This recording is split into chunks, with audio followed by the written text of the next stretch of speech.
Baiklah, pada hari ini kita akan membahas tentang manhaj dan karakteristik tafsir modern. Tapi sebelum kita masuk kepada pembahasannya, kita berangkat dulu dari sejarah perkembangan tafsir modern.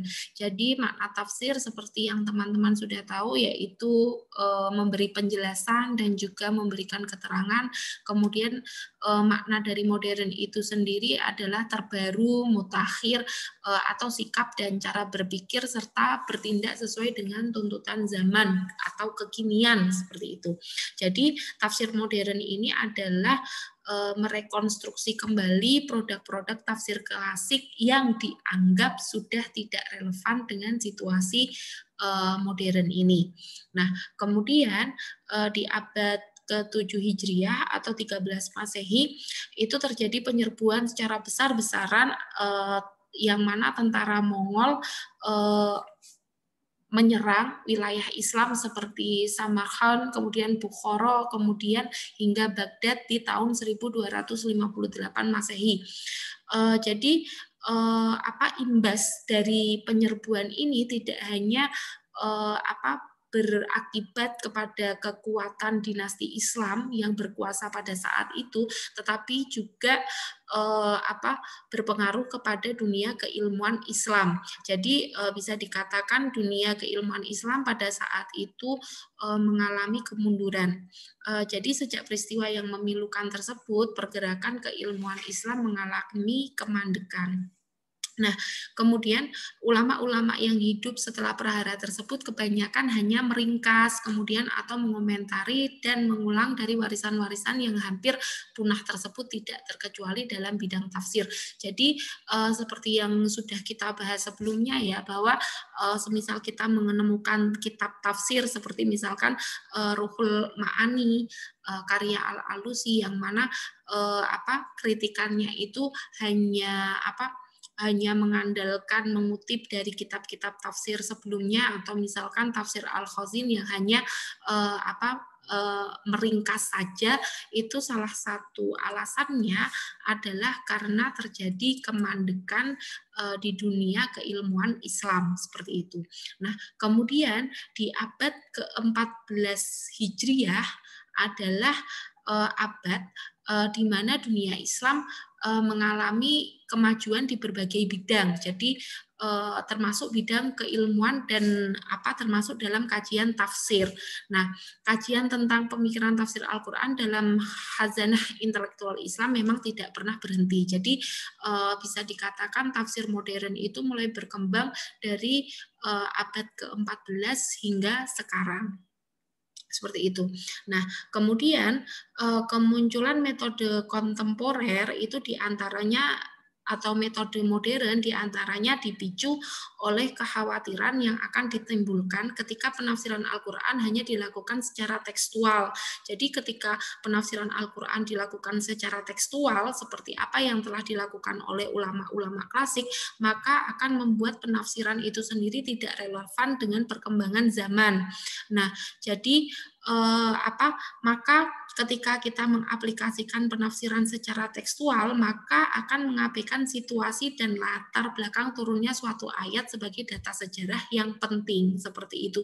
Jadi misalkan sekarang itu digembar-gemborkan kembali kepada Al-Quran dan Sunnah, itu secara tidak langsung jika dibaca dari kacamata tafsir modern itu sudah tidak relevan, karena situasi yang dihadapi sekarang itu berbeda dengan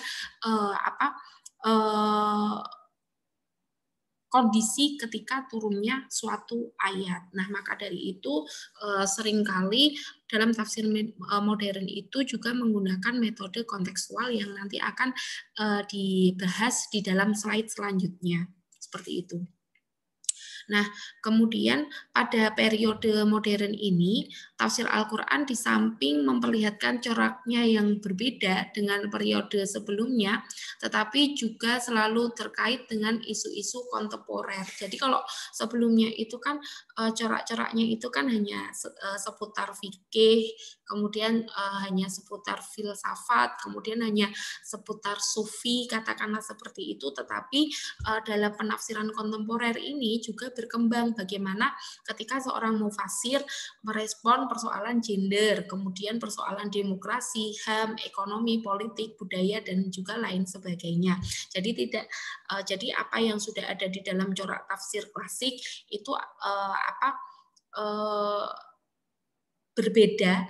Corak yang muncul di tafsir modern ini berbeda dengan apa yang muncul di dalam tafsir klasik, seperti itu. Nah, tren penafsiran modern. Jadi kecenderungannya itu seperti apa di dalam penafsiran modern? Jadi kita berangkat dulu dari definisi tren atau kecenderungan. Tren atau kecenderungan yang dimaksudkan di sini adalah suatu warna atau corak atau kumpulan pandangan pemikiran yang mewarnai sebuah karya tafsir, sekaligus menggambarkan latar belakang intelektual penafsirnya. Jadi tren atau kecenderungan ini juga bisa disebut dengan corak-corak tafsir, almanut tafsir di zaman modern. Jadi dari corak ini kita akan mengetahui latar belakang intelektual penafsirnya, apa yang menjadi pandangannya, kemudian karena pendidikan penafsir atau pendidikan mufasir dan juga latar belakang lingkungannya, maka otomatis akan mempengaruhi pemikirannya dan penafsirannya. Dengan kata lain, tren atau corak ini merupakan gambaran umum tentang arah pemikiran mufasir. Nah, menurut Jensen, jadi beliau mengkategorisasikan kecenderungan mufasir pada masa modern ini dalam 3 kecenderungan, yaitu ada penafsiran yang bernuansa sosial kemasyarakatan atau yang disebut dengan adab ijtimai, kemudian ada penafsiran saintifik, penafsiran ilmi, dan juga penafsiran filologi. Penafsiran filologi ini bisa disebut juga dengan penafsiran sastra. Nah, tetapi jika kita ingin mengetahui dari kalangan sarjana muslim sendiri, misalkan menurut kategorisasi dari Muhammad Ibrahim Syarif, beliau ini adalah mu'alif itijahat at-tajdid fi tafsiril Qur'anil Karim fil Misr. Jadi beliau ini adalah seorang tokoh dari Mesir.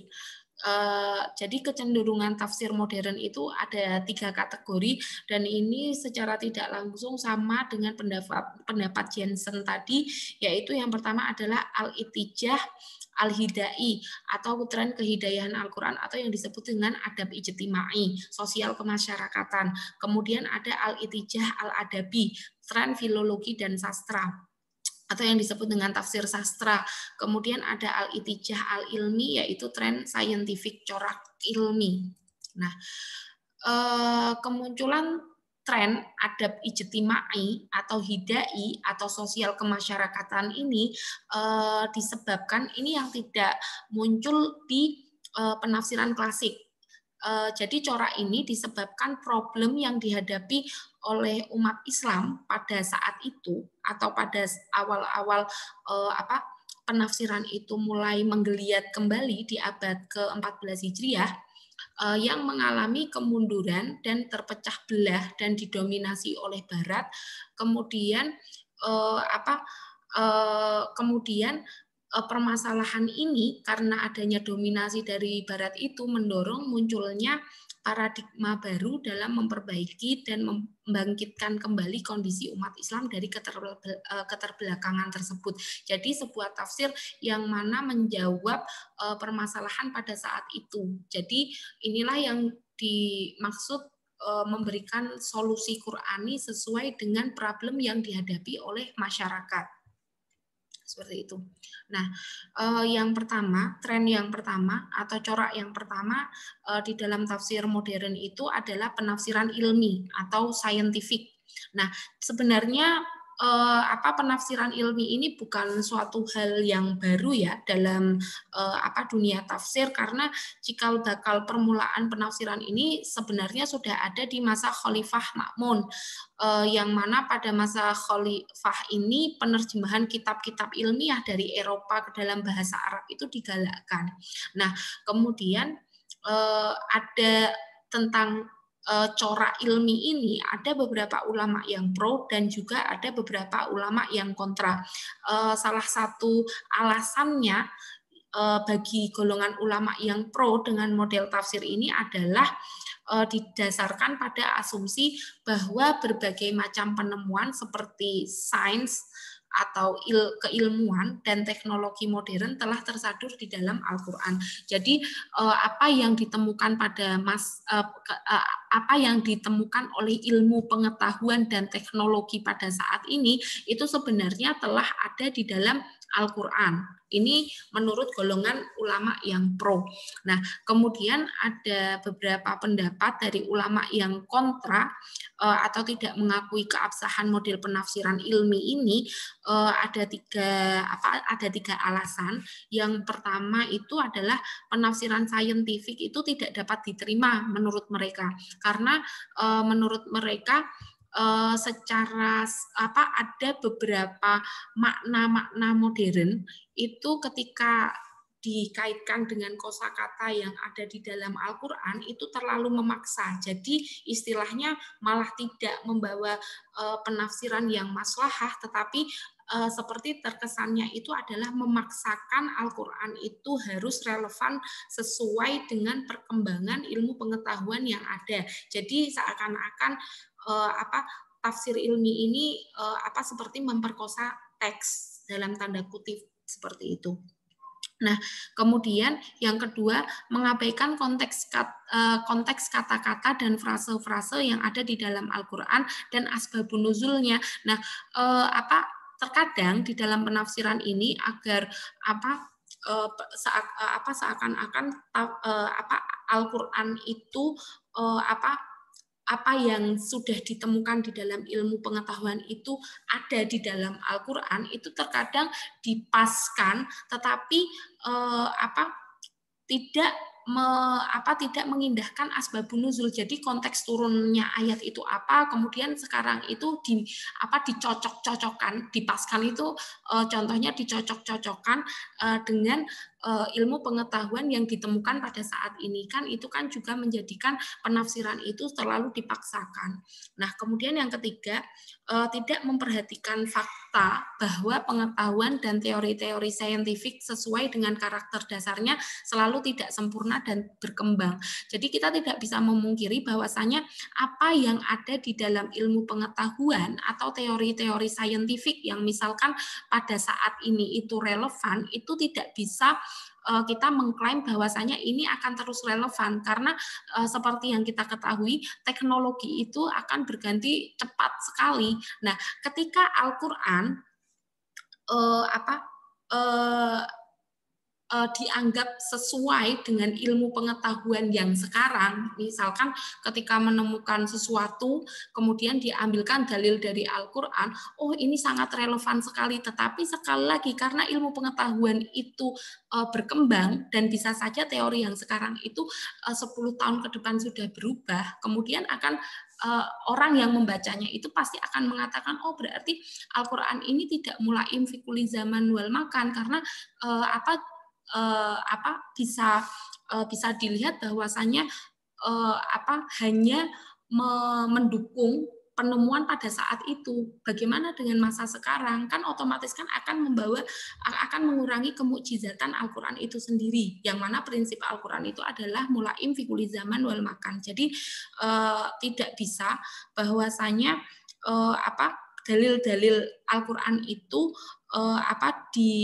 dibuat pendukung untuk melegitimasikan pengetahuan dan teori-teori saintifik yang ditemukan pada saat ini, seperti itu.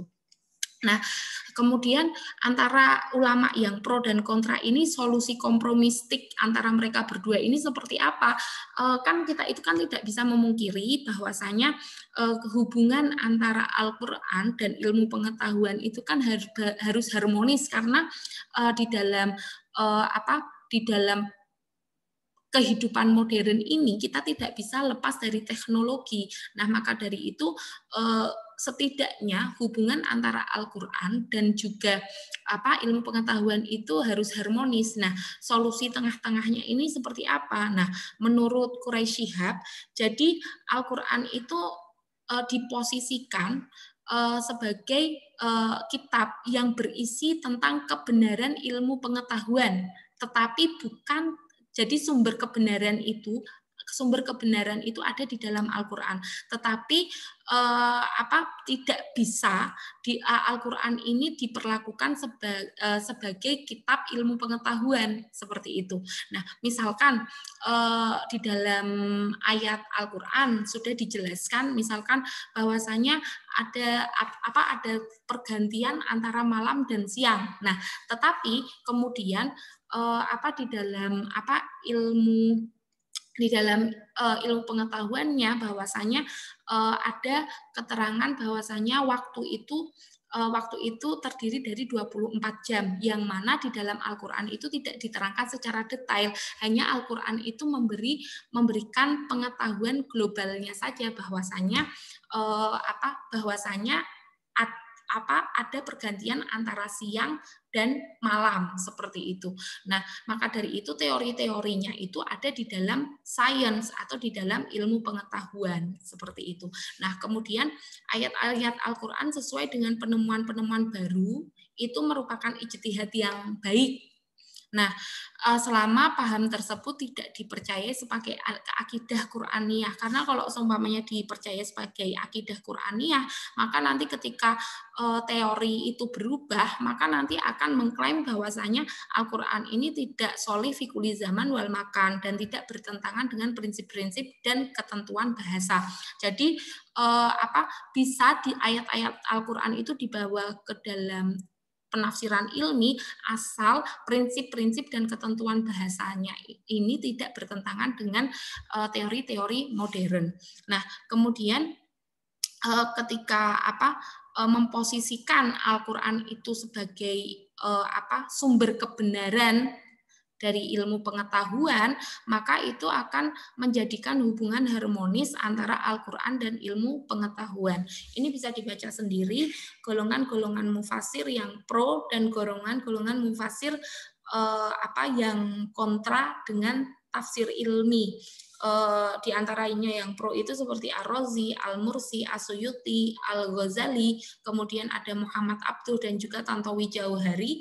Kemudian yang menolak penafsiran ilmiah ini seperti Muhammad Rashid Ridho, Amin Al-Khuli, Mahmud Shaltut, kemudian ada Sayyid Qutb, kemudian ada Idad Darwadah dan lain sebagainya. Nah, kemudian corak yang kedua adalah corak penafsiran sastra. Nah, ini dipioneri oleh Amin Al-Khuli. Pendekatan ini, corak sastra ini dipioneri oleh Amin Al-Khuli, yang mana telah berjasa memperkenalkan teori-teori penafsiran secara sistematis. Nah, ada dua kerangka yang dilakukan, yaitu yang pertama dari penafsiran sastra ini adalah mengeksplorasi latar belakang historis dan situasi awal pewahyuan. Jadi pendekatan historis itu masih digunakan dalam corak sastra ini. Kemudian yang kedua adalah menetapkan makna yang tepat untuk kata per kata dalam teks Al-Qur'an sebagaimana yang dipahami oleh audiens pertama ketika ayat Al-Qur'an itu turun, dengan memperhatikan seluruh pengetahuan yang relevan dan dihimpun dalam metode ini. Seperti itu. Nah, kemudian yang ketiga adalah penafsiran adab ijtimai atau sosial kemasyarakatan. Jadi tafsir adabul ijtimai ini muncul sebenarnya untuk menggugat pencapaian pemikiran dari mufasir-mufasir klasik yang dianggap kurang mengakar pada persoalan-persoalan masyarakat, karena dianggapnya ini mufasir-mufasir klasik terlalu fokus kepada terlalu fokus kepada falsafinya. Jadi penafsiran-penafsiran yang dihasilkan itu kurang membumi dalam tanda petik. Jadi tidak bisa diaplikasikan langsung kepada problem-problem yang dihadapi oleh masyarakat seperti itu. Nah, oleh karena itu diskursus yang mencuat dari corak pemikiran tafsir ini adalah kritikan terhadap model dan corak pemikiran tafsir klasik yang mana dianggap kurang membumi. Nah, kemudian bagi para mufasir, corak ini jadi mufasir yang pro dengan penafsiran adab ijtimai ini, yaitu mufasir-mufasir modern, Al-Quran ini baru dapat dikatakan sebagai hudal linnas jika telah dirasakan menjadi problem solver atau Al-Quran ini memberikan solusi bagi persoalan-persoalan masyarakat yang muncul saat ini. Nah, pokok-pokok pemikiran di atas itu juga dapat kita lihat dari pemikiran Muhammad Abduh, kemudian Rashid Ridho, Al-Marawi, dan juga Sayyid Qutb. Nah, kemudian metodologi yang seperti apa yang dipakai oleh tafsir modern, ini nanti saya tidak terangkan secara detail karena ini nanti akan dibahas di dalam mata kuliah usul tafsir. Jadi metode tafsir yang yang ada di dalam tradisi ulama salaf atau ulama klasik itu dapat diklasifikasikan menjadi 3 bentuk penafsiran seperti yang sudah kita bahas, bahwasanya ulama klasik itu menggunakan 3 metode, yaitu tafsir bil ma'thur, tafsir bil ra'i, kemudian juga tafsir isyari.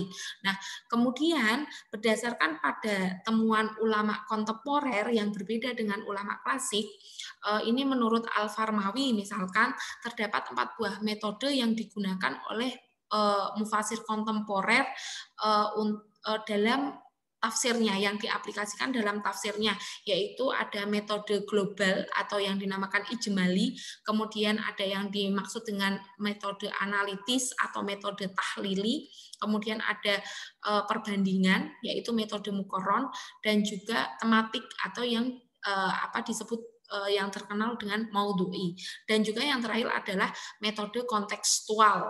Nah, jadi ada 4 buah, kemudian ketambahan 1 yaitu metode kontekstual. Nah, nanti di slide selanjutnya saya hanya akan menyinggung sedikit tentang metode kontekstual karena ijmali, tahlili, muqarron, dan juga tematik nanti akan kita bahas di dalam mata kuliah usul tafsir. Nah, menurut Quraish Shihab, jadi yang paling populer ini adalah metode penafsiran tahlili dan juga metode penafsiran maudhu'i atau tematik.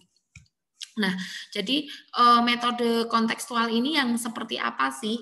Metode yang berusaha menafsirkan Al-Quran berdasarkan pertimbangan analisis bahasa. Jadi metode kontekstual itu mempertimbangkan dengan pendekatan bahasa, kemudian latar belakang sejarah, sosiologi, dan antropologi yang berlaku dan berkembang pada kehidupan masyarakat Arab pra-Islam dan selama proses wahyu Al-Quran berlangsung. Jadi metode kontekstual ini sebelum menghasilkan sebuah produk tafsir kontekstual, jadi metode ini menggunakan pendekatan dari segi bahasa dan juga pendekatan dari sisi historisnya dikala masyarakat Arab pra-Islam hidup dan juga ketika proses wahyu Al-Quran sedang berlangsung. Nah, kemudian setelah mengetahui dari dari analisis kebahasaannya, kemudian dari pendekatan historisnya, kemudian seorang mufasir yang ingin mengaplikasikan metode kontekstual, kemudian melakukan penggalian prinsip-prinsip moral yang terkandung dalam berbagai pendekatan tersebut. Jadi dari ayat-ayat tersebut, kemudian seorang mufasir tersebut mengambil ide moral dari ayat tersebut. Nah, jadi ide moral ini tidak tersurat di dalam teks, tetapi ide moral ini adalah yang tersirat dari dalam teks. Kemudian substansi metode kontekstual ini berkaitan erat dengan hermeneutika. Nah, nanti akan kita bahas juga di dalam usul tafsir, yang merupakan salah satu metode penafsiran teks yang berangkat dari kajian bahasa, sejarah, sosiologis, dan juga filosofis. Jadi untuk mengaplikasikan metode kontekstual ini bisa juga dengan menggunakan penafsiran hermeneutik. Nah, metode ini dipertemukan dengan kajian teks Al-Quran, maka persoalan dan tema pokok yang dihadapi, bagaimana teks Al-Quran hadir di tengah masyarakat, kemudian dipahami, ditafsirkan, diterjemahkan, dan didialogkan dalam rangka menghadapi realitas sosial dewasa ini. Jadi ketika metode ini diaplikasikan untuk mengkaji teks Al-Quran, maka hasilnya nanti akan menjadi problem solver yang ada di dalam problem-problem yang ada di dalam masyarakat. Jadi metode kontekstual ini dianggap lebih relevan untuk diaplikasikan untuk menjawab problem-problem yang ada di dalam masyarakat. Nah, kemudian contoh tafsir modern. Ini ada beberapa tafsir di sini, bisa dibaca sendiri, ada tafsir Manar, tafsir Jawahir, kemudian tafsir Al-Fusuhat Ar-Robbaniyah, kemudian tafsir Al-Marawi, tafsir Al-Wadih, tafsir Al-Quranul Majid, kemudian tafsir fi Dhilalil Quran, yang beberapa tafsir ini akan dibahas di pertemuan selanjutnya. Oke, terima kasih. Kita lanjut di grup, diskusi di grup.